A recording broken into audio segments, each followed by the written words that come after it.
What's up, everybody? My name is Obi. Today we're going to be doing another beat breakdown video. Today we're going to be breaking down Mike G's Money Dance. Um, it should be out on all platforms very, very soon. It's an unreleased track. So yeah, I just really want to finalize the mix really, really well. But before I get started, I really want to give a huge shout out to Jalil. Jalil is an artist and a producer, an engineer as well.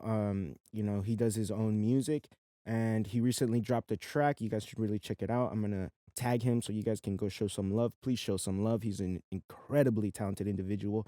And yeah, so thank you so much to Jalil for introducing me to Mike G. Thank you to Mike G for being the first artist that I got to work with and make a song with. Not only did you really show your talent, but you are very talented because he also produces and mixes and sometimes engineers his stuff. He likes to send it out too to get it really, really good. So yeah, he's dropping an album May 22nd. Please, I'm gonna tag him as well. So please go show some love to these guys. And these guys really got the ball rolling for me as a producer, as in giving confidence and just helping me start out. So please show some love.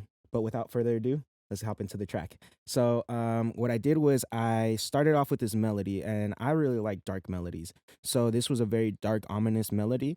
I got it from a producer grind pack.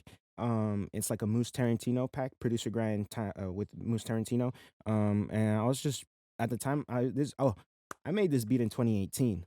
So yeah, this beat was like one of my first beats ever, ever, ever. And it was like the first good one in my honest opinion, because it was not only like just very simple, but the fact that um it had enough space and it created a vibe with certain other elements. It was very cool.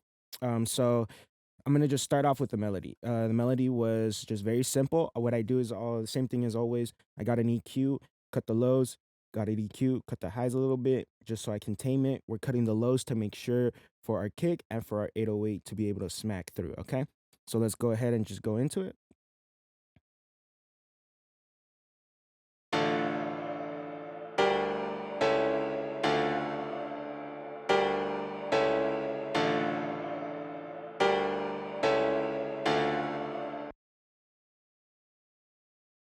So super simple. And then I'm gonna show you guys that was without the EQ, so I'm gonna show it with the EQ right now.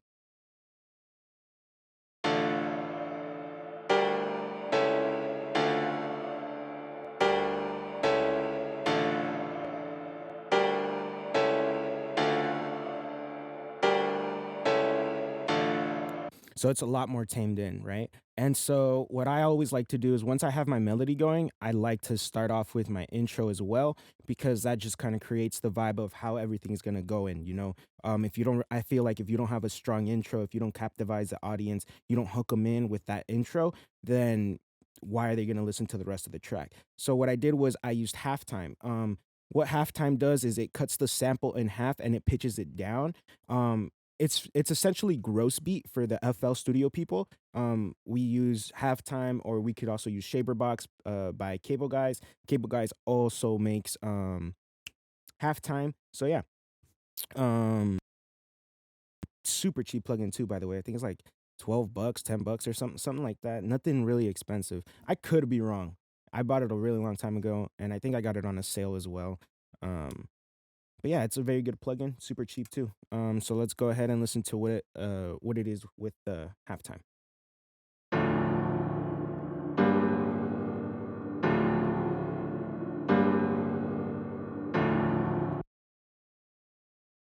So it's more dark, it's more ominous. I'm gonna pull up the plugin right now just so you guys could see the parameters of everything and how it looks. All right, so give me 2 seconds. So you guys can get a big an idea of it. I'm gonna just put it on the main melody and it'll make it sound like the intro. So let's go ahead.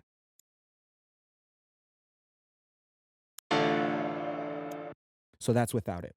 My bad. I'm gonna do without, and then I'll do. Well, you guys already know what it sounds like without, so I'm gonna just throw it on.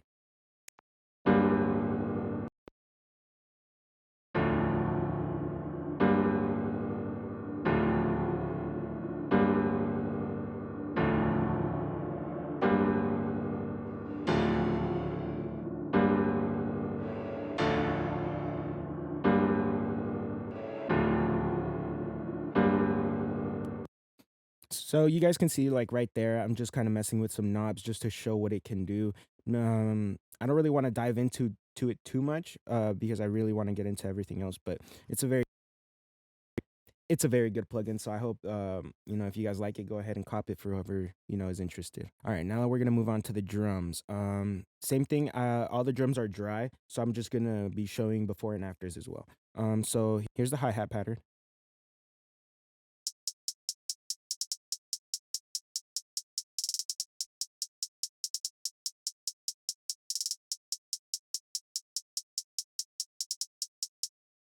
So what I did was I cut the lows so I can make room for the kick in the 808, and I just kind of made it up to the highs. And you guys can really kind of hear it how it changes before and after with the EQ.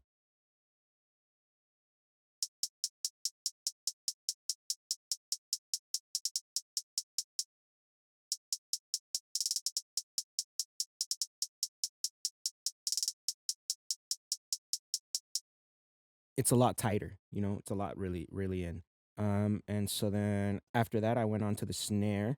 The snare is nothing, too harsh or complicated or anything like that.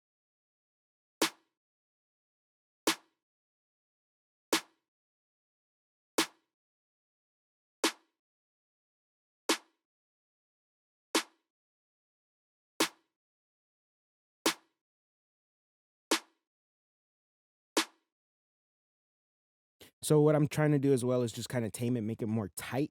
It sounds a little more loosey. I wanted it to make it a more tight, a little bit more of a tighter snare, more of a those trap kinds of snares. So yeah, that's all I did on that. Here's that kick pattern.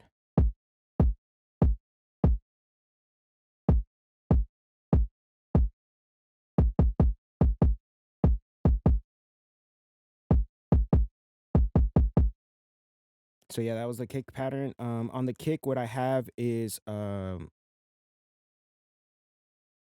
EQ and a transient shaper. So I'm gonna show you guys the before and after. What we were listening to was the before, so I'm gonna just do the after right now.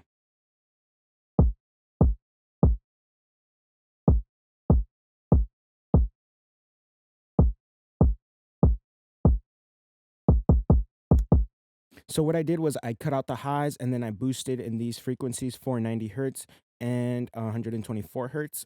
So I just did that so it can be able to punch through a little bit more because I didn't want it to drown with the 808 as well. So I just needed it to have a punch. So now what a transient shaper does is that it's gonna peak the transients. It's going to make sure that that the waveform of the kick, it's gonna give it another extra little push so that I can give it more of a pump, more of a harder kick. So I'm gonna show you guys so you guys can see it on the visualizer.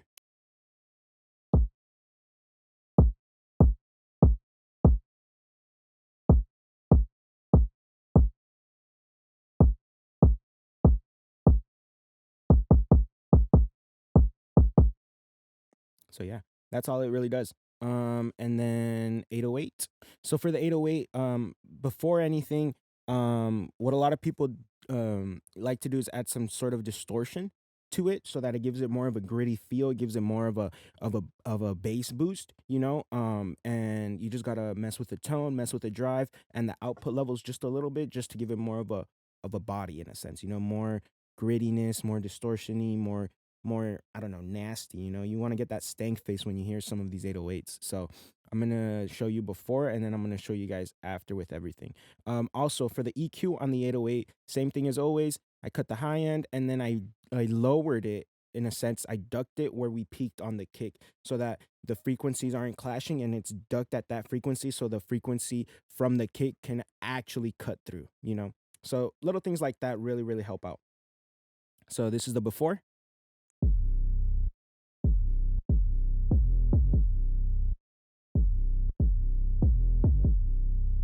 So to me, it was a little weak.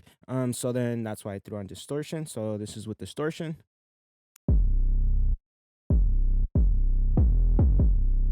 Like you can already tell, like that's a huge difference from this.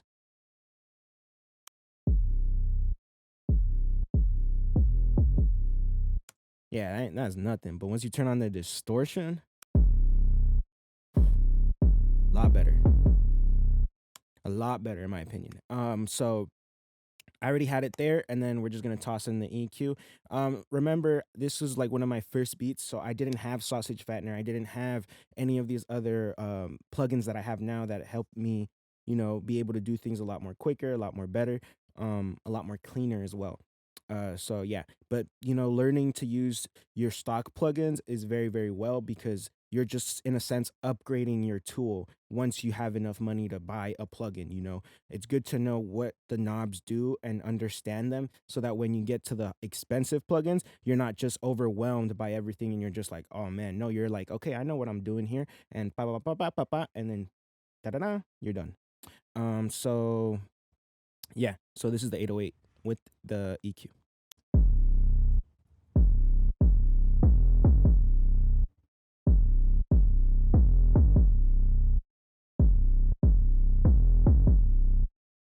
So now we're gonna get to the part where, in my opinion, it kind of makes the song. It's really something that is impactful and very driven. I remember making this beat, and all of my beats I always like to show Jess.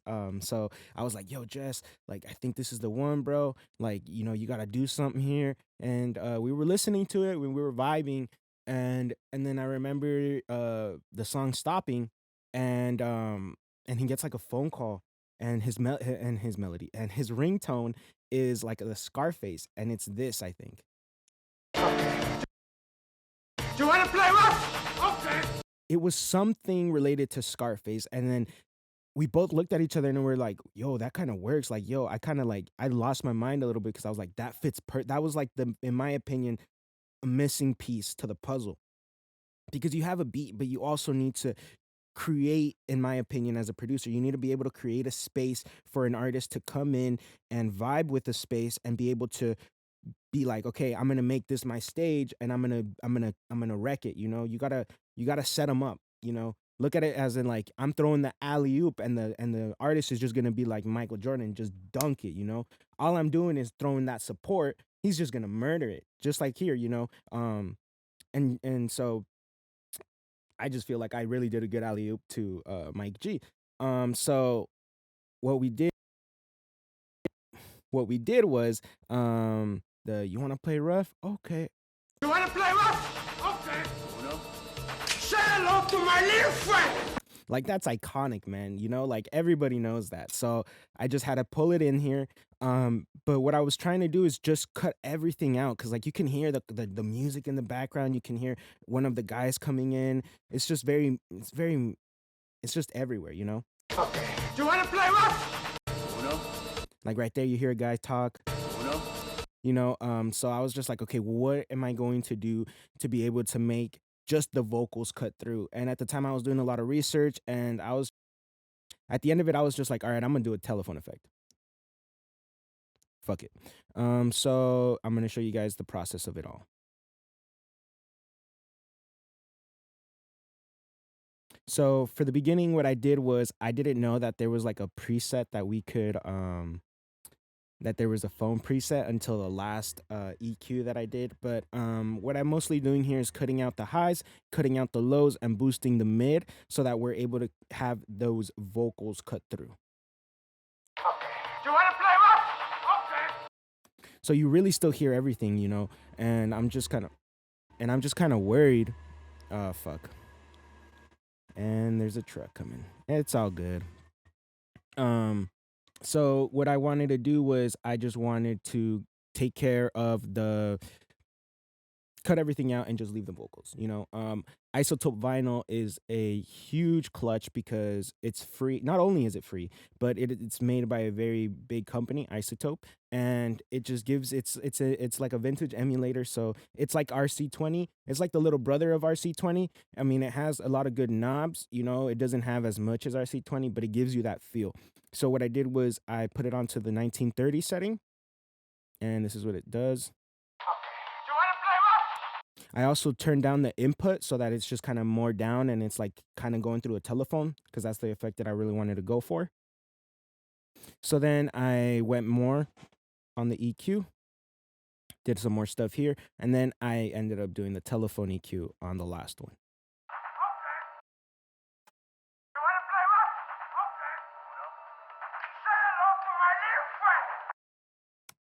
So then that's that, and then you gotta add gun clock. You gotta add that little, like a little so what I did was I wanted it to be not just in the middle, but I wanted to have more movement. So what I did was I added the isotope vinyl, I added a tremolo, and then I added a delay. The tremolo is gonna bounce it from left to right. The delay is gonna make it extend out more. And then the isotope vinyl kind of gives it that vintage feel, that kind of telephone vibe. So you can see right there that it just went from left to right, and it also extended out with the delay. And then a machine gun effect, also through isotope vinyl, just to make it more of that. So then we have this little section.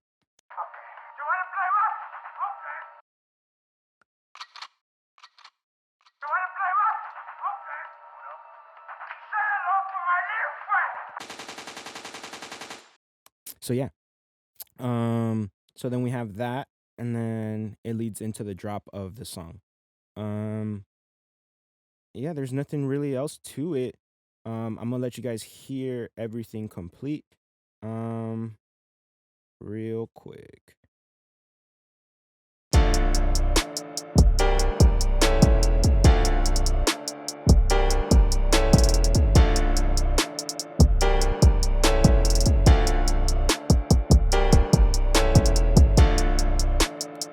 So yeah, that's the final product of the beat. Let me just show you guys a little sauce of Mike G's of his second verse. Lie. So why the fuck do they still not get it? Said I would make it and I'm still not kidding. Killed the first verse, I'm still not finished. I just make hits, that Mike Trout syndrome. I just go in this game like prison, cause niggas fuck themselves and dress like women. Really got nothing else, my mind on millions. HRE, Mike G, mind his business. Obi on the beat, that boy filthy. Can't compare me though, that's what's scary though. Me and fuck boys would never get along. Do a song, no, that's the wrong scenario. Got a little shorty in a whip, she like to suck dick with her ass on a stereo. She asked where I'm going, I said to the mills, baby girl, I ain't talking Ontario. She love it when I'm flipping, get the speaking ridiculous, quick as to pronouncing every word is scary though. I asked, do you love me? She turned around, said, see pop, yeah, I said, word, serio. I like my girls out in Mexico, with a fat ass manicure, petty toe, but I'll never love a bitch or a petty hoe. Y'all wanted the realest, well here I am, here we go. Yeah, so that's Mike G. Money Dance should be releasing soon. Thank you guys for watching. I'm really trying to make these videos really short and really straight to the point. And yeah, I'm just gonna get better at it as much as I keep going. For my next one, I want to do Solo by Jess. That's also a really cool track, and also a very simple track too. I'm trying to what my goal is to have you come out watching this video with a gem or something that you didn't know, or not just like, okay, well, here's this and this. No, I kind of want to go more in depth, and so you guys can understand the vision of as a producer, or the vision as an artist. I also engineer as well. I'm not the greatest. I can do basic stuff for the people who are recording at home. If you want like a basic decent chain, I can give you a basic decent chain, so that you're not sounding horrible, but you're not also yeah, just you're not sounding horrible. That's the whole point. So yeah. Thank you guys for watching, and thank you guys for the love and support. Honestly, from the first video, it really means a lot. And yeah, just stay tuned for some more. All right. I'm gonna let Mike G do his thing again. Have a great day, guys. Lie. So why the fuck do they still not get it? Said I would make it and I'm still not kidding. Killed the first verse, I'm still not finished. I just make hits, that Mike Trout syndrome. I just go in this